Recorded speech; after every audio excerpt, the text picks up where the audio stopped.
What's up mga Pitikols? Welcome back to my YouTube channel, King Jun Garden. So this time mga Pitikols ay ito na naman yung gagawin natin. Yung top natin sa pagpaint, ganyang design. So nagkuha lang po tayo dyan ng yung plastic boulder. Yun yung ginawa natin ng design. So para makapag design tayo sa top, nagamitan tayo ng water base at saka brush. Ganyan lang kasimple mga Pitikols.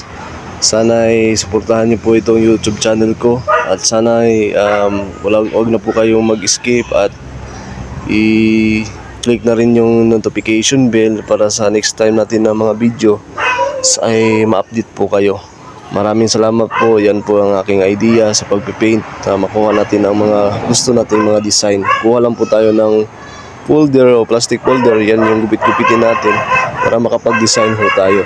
At maraming salamat po sa inyo. At meron din po tayong Facebook. May mga upload din po tayo sa Reels. At meron din po tayo sa long video. Sana ay suportahan nyo po itong mumunting channel ko po. Kasi po ay 3 years na po ito at hanggang ngayon ay hindi pa namomonetize. So nag-stop kasi ako 2 years ago na po. At ngayon lang din po ako bumalik sa paggawa at sa pag-upload ng content dito sa YouTube.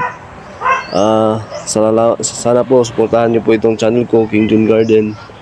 At sana po ay maganda yung araw niyo at saka